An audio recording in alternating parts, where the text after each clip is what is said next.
যেন আকাশের ধার ঘুরে ডেকে বলছে, ওরে ওরে নবাব, তুই শীঘ্র এই সর্বথা ফিরে আয়। আমার একমাত্র অবুঝ শিশু কামাল আর এই রূপনগরের সিংহাসন আমি কার হাতে অর্পণ করে যাব। খোদা, তুমি আমাকে বলে দাও, খোদা কে আছিস?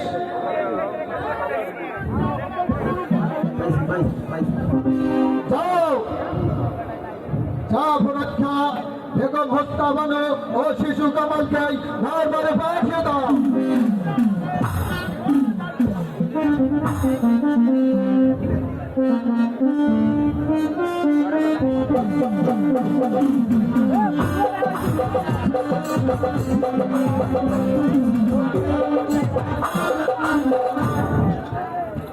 বেগম, আজ নিশিতে আমি একটি স্বপ্ন দেখলাম। বেগম, স্বপ্ন দেখেছি? ওই আকাশের ধার দিকে বলছে, ওরে ওরে নবাব, তুই এই স্বর্গ ধামে চলে আয়। না না উজির সাহেব, আমার মনে হচ্ছে আমি আর বেশি দিন বাঁচব। উজির সাহেব, কি বলছেন জাহাপনা? আমার একমাত্র পরিবার টুকরো শিশু কামাল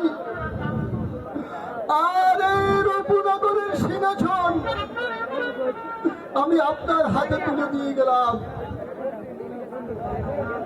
আমার এই রাজ্যের হিন্দু মুসলমান প্রজাগণের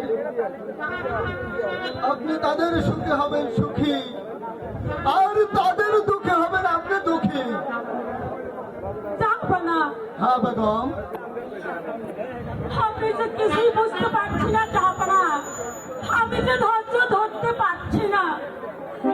এই অল্প বয়সে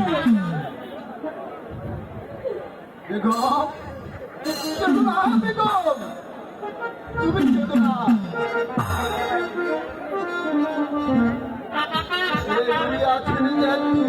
সবারই চির বিদায় নিয়ে চলে যেতে হবে বেগম, কিন্তু আমি যে আজ ভাবতে পারিনি বেগম, জাহাপনা, আমার অকাল মৃত্যু হাত ছাড়িয়ে আমাকে ডাকছে।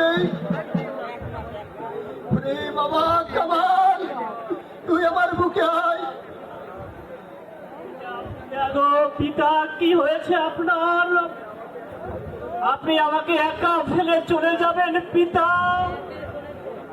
কাঁদিস নে বাবা কামাল, কিন্তু আমার মনে যে একটি দুঃখ রইল।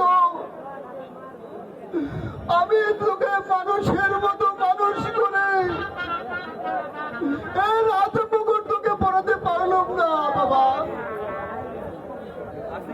এসো এসো বাবা কামাল, তুমি এই সিংহাসনের বসো, আমি নিজ চোখে দেখে যেতে চাই।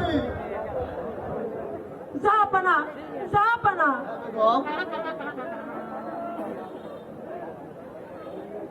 আজ থেকে এই রূপনগরের সিংহাসন ছুপে দিয়ে যাই আমি তোমার হাতে। কামাল উপযুক্ত হওয়া পর্যন্ত তুমি এই রাজ্য পরিচালনা করবে। শিশু কামাল করবে রাজ্য পরিচালনা?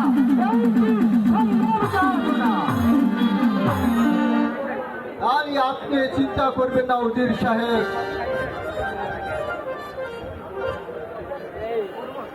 উজির সাহেব,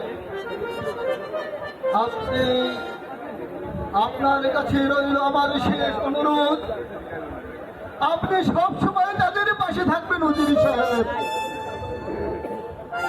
আমি যদি আপনাদের কাছে কোনো অন্যায় করে থাকি তাহলে আমাকে আপনারা ক্ষমা করে দিবেন। জাহাপনা, জাহাপনা, আমি তার সহ্য করতে পারছি না জাহাপনা। বাবা কামাল, আয় বাবা কামাল, আমার বুকে আয়। বেগম, আমাকে শক্ত করে ধরো বেগম।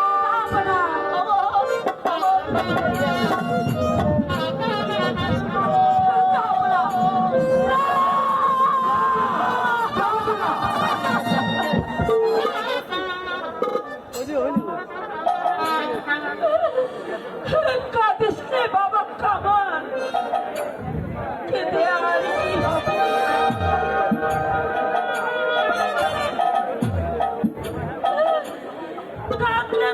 পিতা তো আর কখনো ফিরে আসবে না।